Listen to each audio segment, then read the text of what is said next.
Before we get into the video, I just want to say quickly, you'll realize in the video we're not using any gymnastics equipment. We're not in a gymnasium. We are outdoors just at a park.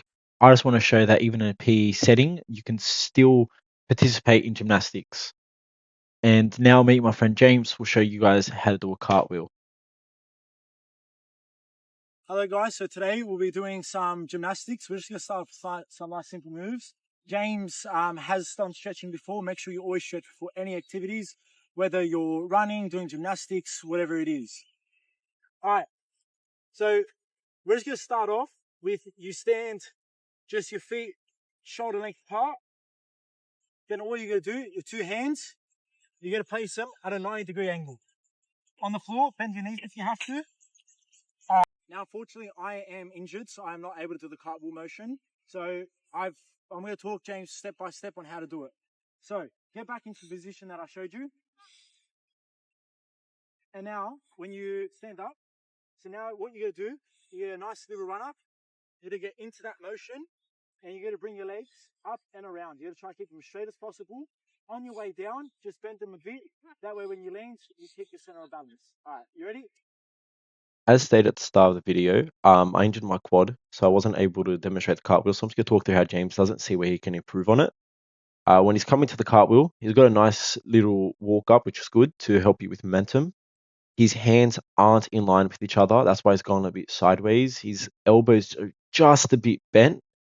His legs need to be straightened out just so he can maintain balance and control the whole entire movement, just so he doesn't go to the side like that. And see when he lands, he gets up a bit wobbly.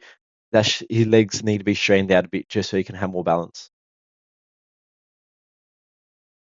All right, so now I'll be teaching James a simple gymnastics stance that we use.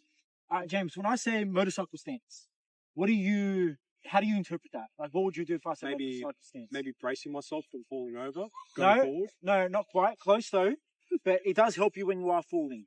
So what you want to do, you want to have your legs shoulder length apart, bend your knees with your arms out in front of you. Yeah, perfect. All right, do you know why we do this? You can get out of it. Do you know why we do this? Not too sure. All right. So say, for example, if we jump off a mini tramp, right? When you land on the pad or on the floor, wherever you're landing, you want to land with your knees bent. That way it kills all momentum. So you won't be leaning forward. You won't go forward. You won't stumble around. It centers your gravity. Arms out in front of you. You keep perfect balance.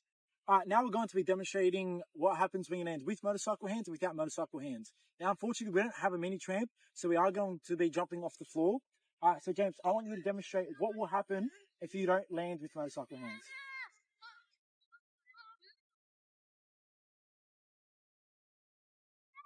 Now, see how James stumbled a bit? His center of gravity was a bit off. Momentum's taking him forward. That's because he didn't have his knees bent. All right, so now I want you to try it with the motorcycle hands, please.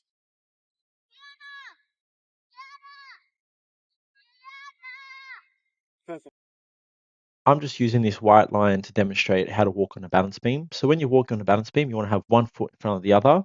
In the middle of your foot, you have a little indent. You just want to try place that on the balance beam. Have your feet pointing outwards when you're walking on it. Have your arms out for extra balance if needed. Make sure you position your body straight up over your legs. Don't lean to the left, don't lean to the right, or else you'll lose balance. Once you get this down pat, try turning around on the balance beam. So all you do is just walk up, pivot one foot, and you're going to try spin on that foot. If you do struggle with balance, you can try doing what I'm doing, just walking on a line rather than actually on a balance beam. If you are on a balance beam and are struggling, you can either use a wall next to you so you can lean on that. You can have someone walking next to you so you can use them as a guide. Anything like that will help. This game that I came up with is a good way to practice balance on the balance beam. So once again, we're using the white line to demonstrate a balance beam. So all you're going to do, you can use a footy ball, you can use a soccer ball, you can use anything you want. You just pass the ball back and forth to each other. If it's a bad pass, you do lose a point. If you fall off, you lose a point. And you can just play short games, first to 3 points.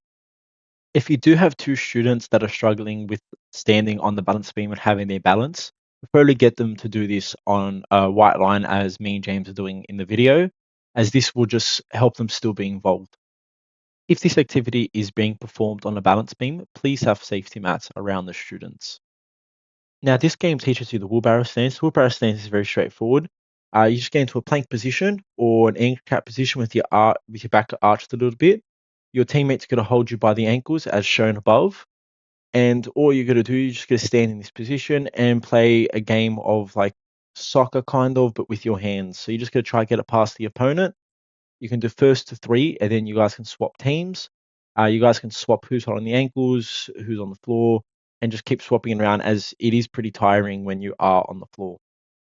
So now we'll be participating in a relay race. So this relay race will implement most of the skills that you have learned today. So you'll be in teams of 6, but in groups of 2 within those teams. You'll be versing another group.